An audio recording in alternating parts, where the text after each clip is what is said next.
Good morning friends, welcome to short and smart learning. आज की dictation 80 शब्द प्रति मिनट की गति से आपके एसएससी स्टेनोग्राफर ग्रेड डी के स्किल के लिए अति महत्वपूर्ण है। तो डिक्टेशन को अंत तक लिखें। यह डिक्टेशन नवीनतम पैटर्न पर आधारित है। जिस तरह की डिक्टेशन आजकल एसएससी एग्जाम में ली जा रही है, ठीक उसी तरह की डिक्टेशन है। इसलिए आप इस डिक्टेशन को अंत तक लिखें और इसका ट्रांसक्रिप्शन भी जरूर करें। डिक्टेशन को शेयर कर दें ताकि सभी लोग डिक्टेशन लिख पाएँ और हमारे चैनल को सब्सक्राइब कर लें ताकि आपको ऐसी डिक्टेशन रोज़ प्राप्त होती रहे। डिक्टेशन शुरू होगी 5 सेकेंड बाद। स्टार्ट। मनुष्य एक सामाजिक प्राणी है। वह अपने विचारों एवं भावों को व्यक्त करने के लिए भाषा का उपयोग करता है।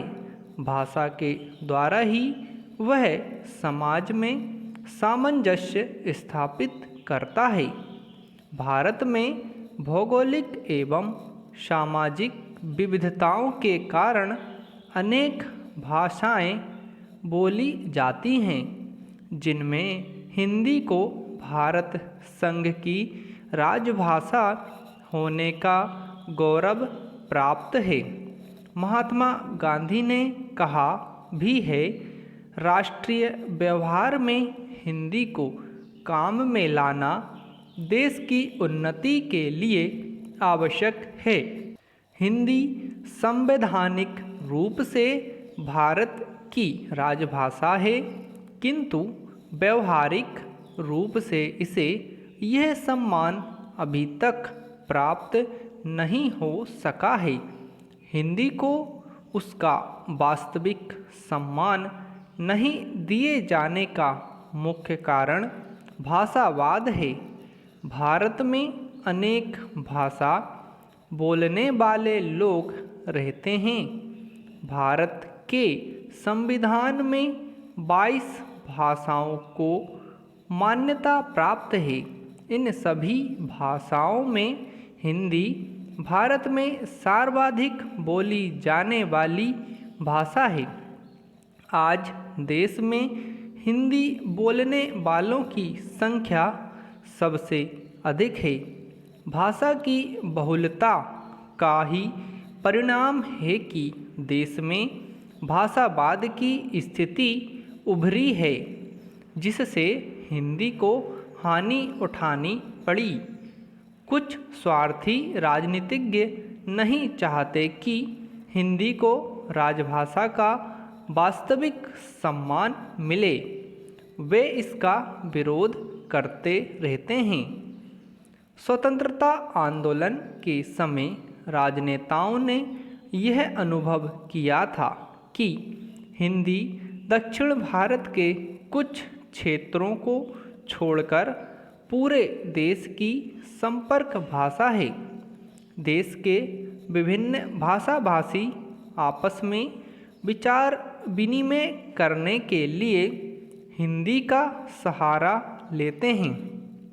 हिंदी की इसी सार्वभौमिकता के कारण राजनेताओं ने हिंदी को राजभाषा का दर्जा देने का निर्णय लिया था। भारत में हिंदी राष्ट्र के बहुसंख्यक लोगों द्वारा बोली और समझी जाती है। इसकी लिपि देवनागरी है, जो अत्यंत सरल है। हिंदी में आवश्यकता अनुसार देसी विदेशी भाषाओं के शब्दों को सरलता से आत्मसात करने की शक्ति है और देशवासियों में भावनात्मक एकता स्थापित करने की पूर्ण क्षमता है। 14 सितंबर 1949 को संविधान सभा ने एक मत से हिंदी को भारत की राजभाषा बनाए जाने का निर्णय लिया था। इसलिए भारत में प्रत्येक वर्ष 14 सितंबर को हिंदी दिवस के रूप में मनाया जाता है। हिंदी दिवस मनाए जाने का उद्देश्य इसका व्यापक प्रचार प्रसार एवं राजकीय प्रयोजनों में इसके उपयोग को बढ़ावा देना है।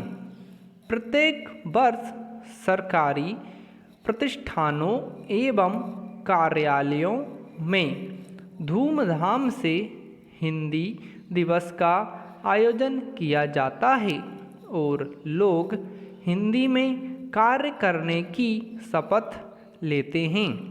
इससे न केवल हिंदी को बढ़ावा मिला बल्कि लोगों में हिंदी के प्रति जागरूकता भी बढ़ी है।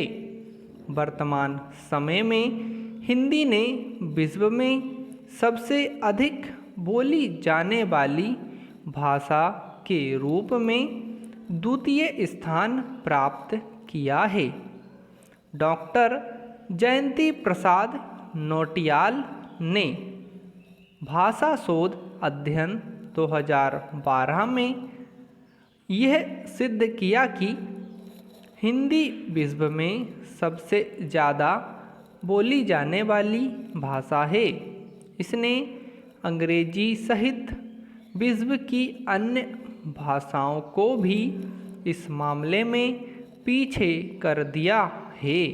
यदि हम हिंदी की संवैधानिक स्थिति की बात करें तो आज़ादी से पहले जो छोटे बड़े नेता राष्ट्रभाषा या राजभाषा के रूप में हिंदी को अपनाने के मुद्दे पर सहमत थे, उनमें से अधिकांश गैर हिंदी भाषी नेता स्वतंत्रता मिलने के समय हिंदी के नाम से दूर भागने लगे और फिर स्थिति यह बनी कि संविधान सभा में केवल हिंदी पर विचार न कर अंग्रेजी सहित संस्कृत एवं हिंदुस्तान की अन्य 4 भाषाओं पर भी विचार किया गया।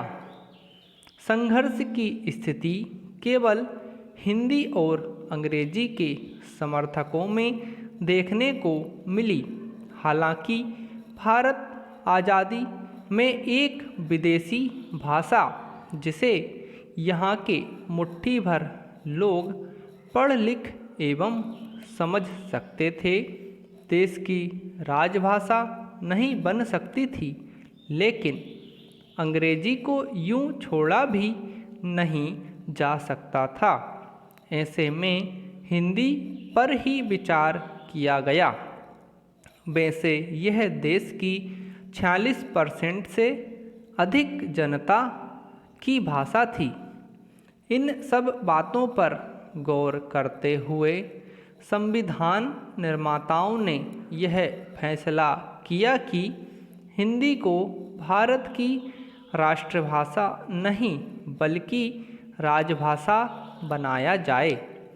आचार्य विनोबा भावे ने एक बार कहा भी था, मैं दुनिया की सब भाषाओं की इज्जत करता हूँ, पर मेरे देश में हिंदी की इज्जत ना हो यह मैं नहीं समझ सकता। आज हिंदी भारत की राजभाषा है।